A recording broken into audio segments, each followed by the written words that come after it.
You don't know the game, you don't know the game, you don't know the struggle, you don't know the pain. You don't, you don't, you don't, you don't.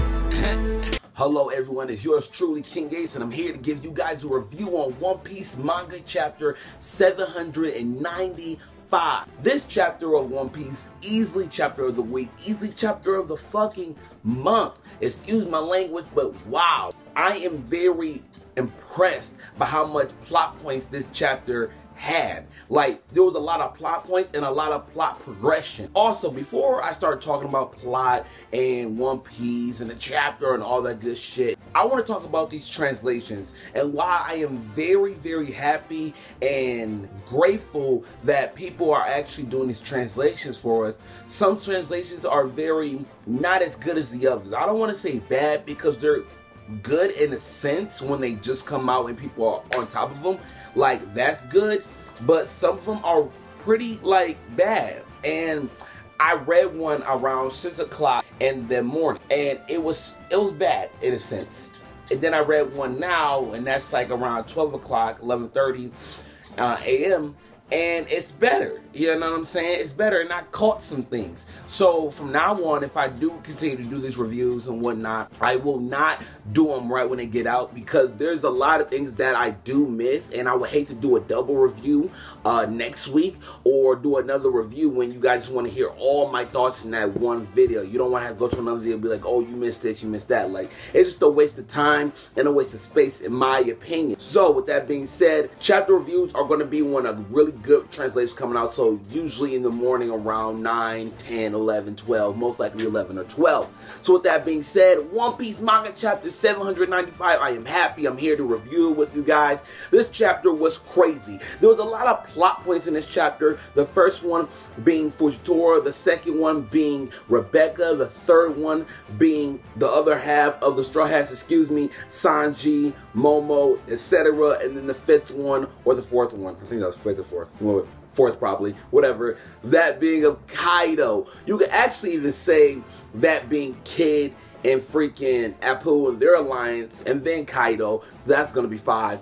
But let's just put those together, since that everything that happened with them were in the same boat. So there's 4 main plot points and plot progression in this chapter. First off, to start off, Fujitora, as said in the last chapter, it seemed like he wasn't going to go after Straw Hat Luffy and Law. It seemed like that. Well, not last chapter, but 793. It seemed as if he wasn't going to go after Straw Hat Luffy and Law, and, you know, their alliance, and, you know, this is the Straw Hat and whatnot. And it seemed like he wasn't, but it turns out that he was, but he left it up to a dice roll. And of course, the dice roll let that Fujitora, it said if he rolled on a dice number 1, he was not going to go after Luffy and Law. So with that being said, he's not going after Luffy and Law today. Tomorrow is going to be another day. But for the sake of plot progression and whatnot, I'm pretty sure Fujitora will definitely not go after Luffy and Law.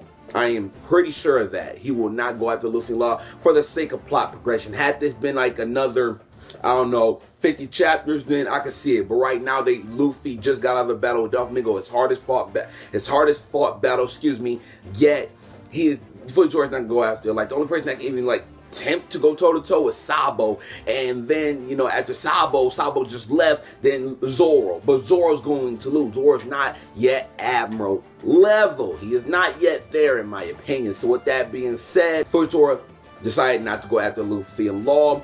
And then Fujitora's subordinate saying, like, are you really just going to go against like the Fleet Admiral? You know, are you going to go against them like that? He said, stop babbling, have you no shame. So that being said, Fujitora's not going after Luffy and Law. Great. That's one plot progression, one plot point that's moved out the way. So we pretty much will not see Fujitora for a while. Then again, he did say today, but I'm pretty sure that just meant the whole time during Dressrosa. Second, Rebecca. Rebecca said that where's the Straw Hat? She wants to go see him. She wants to go thank him and whatnot. And then King Riku said, if I do become king, are you ready to become the princess? And she looked like amazed and whatnot. So one out of 2 things could happen. Oda can either play with us and, you know, be like, oh, you want to be a Straw Hat and leave? Or or he can actually make her a princess in the Dressrosa kingdom. I don't really know how this is going to go about. The way Rebecca looked, she looked as if she was surprised, but then again, she knew she was a princess. She knew she was. So I don't know why she looked as surprised. I mean, then again, 10 years ago when Dressrosa Kingdom got taken, she was just a little girl. So her being a princess at an older stage in her life might, you know, shock her a little bit. I guess you want to say, I don't know. I can see her really becoming a Straw Hat Crew. Like, I can see Luffy waking up and like, come join us. And, you know, I can see it. And then that will force Viola to become the queen / princess. I can definitely see that. I'm calling it. I don't know. It's pretty interesting what's going to happen. Everything that's going to just align. You know, it's very, very interesting. I really cannot wait to see the whole aspect of Rebecca. If Rebecca does join, I really want to see what her role is. You know what I'm saying? Like, everybody has a role in the Straw Hat Crew. Luffy, Captain, Zoro, right hand man, Sanji, Cook. What is her role? Is she just a warrior? What is she? Like, what's her role in the Straw Hat Crew? Everybody has to have a role, and what's her dream? That's why I'm saying, that's why I don't really even think Rebecca's going to join, because her dream is already fulfilled. That is to be, you know, the #1 in the Dressrosa Kingdom, take it back and whatnot. She's happy, you know what I'm saying? So, if they're going to cut down that part, since, you know, she doesn't really have a dream or a goal, you know, what's going to happen? Like, I'm very, very curious and whatnot. So, again, Rebecca to be princess in Dressrosa Kingdom. Although Oda seemed like he's teasing us, so we might see her become a Straw Hat Crew member. I doubt it. This might go the same way of Alabasta. I'm pretty sure it is, but who knows? We'll see what's going to go on later on next week, excuse me. Moving on, we get to see the second half of the Straw Hat Crew. My man Sanji, Chopper, Brook, Nami, and Momo. Awesome. So apparently they were on Big Mom's ship. Now there's a shadowy figure behind them, and it seems as if it's a bigger ship. So it's probably Big Mom, or this could be some clouds just banding together. But I'm pretty sure it's Big Mom's ship, but then a shadowy figure in the back. So it might not be really directly behind them, but way behind them. Because even if it is behind them, they're not on the ship. They're not on the ship. They're on this island. I thought it was the island of Zou, but it's not. It's just a mini island. And apparently this island, I think this island is run by Kaido. And now, why I say it's run by Kaido is because Nami, Momo, and Brook were getting chased by this person. He's just like a little villain and whatnot. Somebody just, you know, throw in there and get defeated really easy. But when I look at his freaking belt, it had the symbol of a logo of a pirate crew. So I'm like, okay, that was really confusing and whatnot. And then later on at the end of the chapter, I put 2 and 2 together. I saw the horns. I'm like, this nigga is fucking with Kaido. He's in Kaido's crew. So with that being said, they're on Kaido's island, or maybe, yeah, they're on Kaido's island. They're on Kaido's island. So how the fuck they ended up there, I don't know. I'm pretty sure like Kaido's not gonna come back and be like, oh, I gotta go get Sanji and, you know, fucking Nami and all them. But how the fuck they end up on Kaido's island, and are they gonna get off? You know what I'm saying? Very, very interesting in my opinion. I really can't wait to see the more plot progression around that and whatnot, how they're on Kaido's island, you know, or the island that Kaido owns. You know what I'm saying? I'm really curious how they're gonna just get off of that and whatnot, how they even got on. You know what I'm saying? What they're gonna be doing and whatnot. So first things first, the beginning of this whole meeting, Sanji and all of them. Sanji and Caesar, they argue. They were on Big Mom's ship, you know what I'm saying? But they escaped. They ran away, and Caesar said we should have just stayed there. And they ran away for what reason, I do not know. Sanji didn't really say why he ran away. I'm pretty sure he didn't even want to stay there just because it's Big Mom's ship and he somehow escaped. I'm kind of curious as to how they escaped and whatnot. What did they really exactly do? That's my main thing, like what the fuck they do, like how they escape. But it's all good, it's whatever.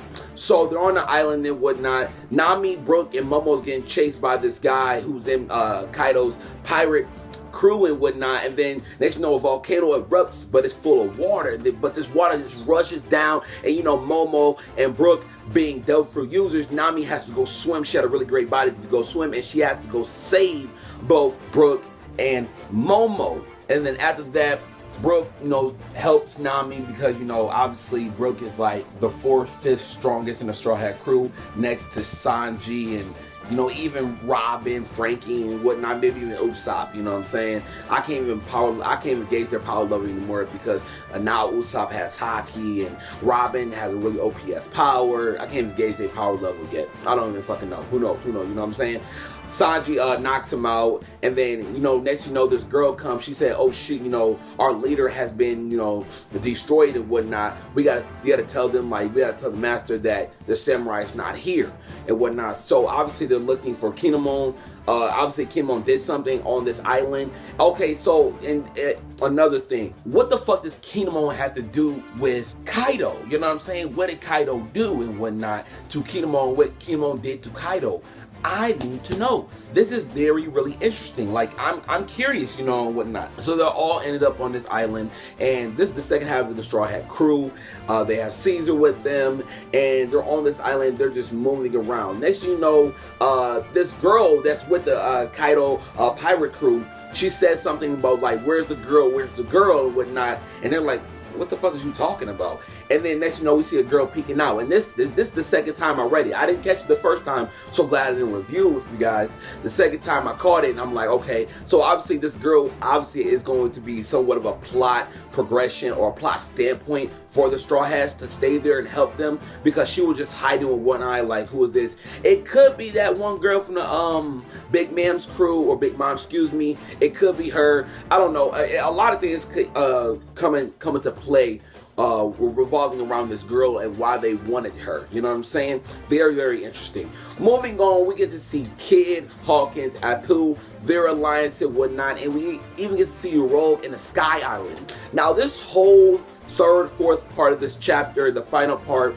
was great, because we got introduced to Kaido and everything he's about. And then next thing you know, we get to see where Uroge is and why Uroge's in bandages. Everybody talking about like, oh, Uroge just got his ass whooped. Well, it's almost confirmed that Uroge fucking faced Kaido, and Kaido didn't kill this nigga. Or Uroge was just training in Sky Island. I mean, he does have wings. He's from a Sky Island and whatnot. Very crazy. So Kid and Hawkins in that pool being there, I don't know. I don't know why. I guess they're just there just to like stay there for a while and whatnot. And then next you know, something comes falling from Sky Island. What the fuck falls from Sky Island? Who knows? We don't know what the fuck falls from Sky Island. You know what I'm saying? They don't know. I mean, obviously we know, but I'm saying like they don't know what fucking falls from Sky Island. But they felt like it was an earthquake and it was a really big like hole and whatnot. And I'm like, yo, like what the fuck is this? And Kid and the Hawkins and Apoo, and they're just like, what the fuck happened? Next thing you know, we go up to Sky Island. We see a road, and then they say like this man has been captured over 18 times by his enemies and Marines. He has tasted, excuse me, I'm trying to remember everything, defeat 7 times and whatnot. This man cannot be killed basically, and he makes a hobby of trying to commit suicide. So he falls 10,000 meters from the fucking sky all the way down to the ground, and he gets up and he says, damn, I didn't die. And then he starts yelling, Joker, aka Doflamingo, you better get ready. You're about to have the last battle you ever fucking have. I'm about to create a war the likes of this world has never seen. I'm like, yo. And then next you know, it was Kaido. Like, and I am so impressed how Kaido looks. I was thinking like Kaido's gonna be like a small person, but then when he transforms, he's gonna get big, but he's already big from the get. You know what I'm saying? And that would make Shanks the smallest Yonko. That nigga Shanks is small, but he's arguably the strongest Yonko. Now at first, this is what fucks us up. At first, the translation said that this is the strongest man in the world. And I'm like, strongest man in the world? Scratch that. Whitebeard was the strongest man in the world. Granted, it was after Goldie Roger, but hey, those can argue.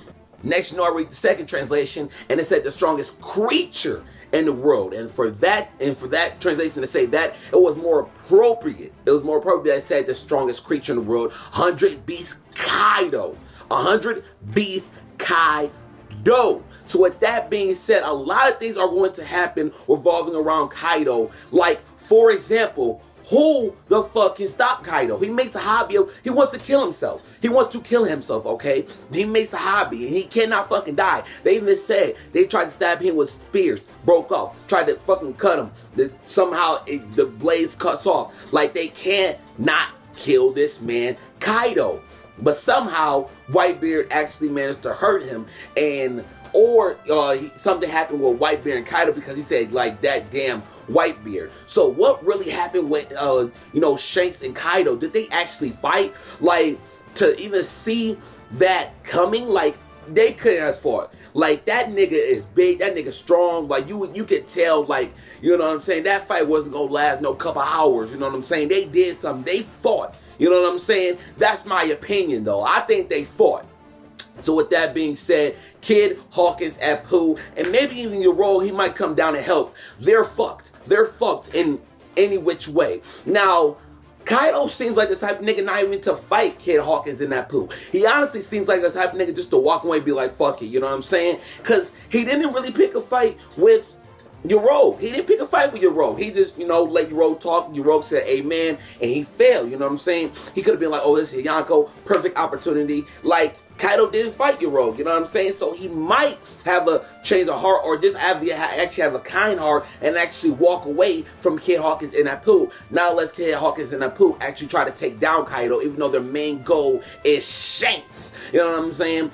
That might be the difference, you know what I'm saying? I don't know. It's very interesting. Right now we have 4 supernovas together, whether you want them to be together or not. One's 10 meters up in the sky and 3 are down on the ground. They can't stop Kaido. This is fucking crazy. Like, honestly, and of course you have Killer, who is also a supernova, but like, he's with Kid crew, so you know what I'm saying, I really don't want to add him and whatnot, you know what I'm saying? But this is crazy. Kaido is introduced, he's revealed. Very, very beast look. I like it. I like it a lot. He wants to start a war with fucking, Doflamingo, and just a war like the world has never seen. So it's gonna be fucking crazy and really fucking epic. I can't wait to see Kaido fucking wreck shit. I can't wait to see Kaido be the monster, the beast he is, you know what I'm saying? He is the strongest creature for a fucking reason, you know what I'm saying? Him and Whitebeard had something going on. Apparently he went toe-to-toe with Shanks. I'm pretty sure they didn't fight though. I don't think they fought. He might have fought actually. Actually, scratch that. He might have fought, because when they said he had seven defeats, one of those defeats might have been from Shanks, okay? One of those defeats might have been from Shanks. He might be an easy person to beat. He might be regarded the weakest Yonko. You know what I'm saying? Fucking, coming with Shanks and whatnot. Like, and if you think about it, Kaido walks alone. You know what I'm saying? Yeah, he has a pirate crew, but the pirate crew consists of so many people, you can't just bring the motherfuckers with you at all times. He walks alone. Just look at him. He fell from the sky alone. It doesn't look like any of his pirate crew members are even here. He walks alone. So Shanks might have beat Kaido, yes, but not by himself. He might have had the help with Ben Beckman, Lucky Roo, some strong top tier people, you know what I'm saying? He might have some strong top tier people along with Shanks himself fight Kaido and beat him. That might have been the only way. That's probably what happened, only because I don't see Kaido with his crew. Like, why is Kaido in freaking Sky Island by himself anyway? You know what I'm saying? When there is a captain, they're supposed to be members. Where are the members? They're nowhere to be found. You know what I'm saying? I don't see them. So Shanks and Kaido might have actually fought, and the reason why they ended the fight is because Shanks had Ben Beckman, Lucky Roo, his crew members. You know what I'm saying? Kaido didn't. You know what I'm saying? And that's too much for anybody. Whitebeard included. That's too much for, you know what I'm saying, anybody. So with that being said, great chapter of One Piece. Very awesome chapter. Chapter of the week, chapter of the month. So many plot points of plot progression, moving down the story. 70% One Piece is over, so we only got 30% more. It does seem like everything is coming to play. We finally got to see the final Yonko. You know what I'm saying? So we really got to see everybody. The only person that we really didn't get to see is, I don't know, you know what I'm saying? I'm pretty sure we got to see everybody in One Piece. With that being said, it's pretty much enjoyable. It's pretty much a very enjoyable chapter. Please let me know what you guys think about this chapter in the comment section below. Like, rate, comment, favorite, and subscribe. And until then, I'm going to see you beautiful people later. And yeah, let me know what you guys think, and video recommendations, all that good shit, comment section below. Till then, I'll see you guys later. Peace out. You don't know the game, you don't know the game, you don't know the struggle, you don't know the pain, you don't, you don't.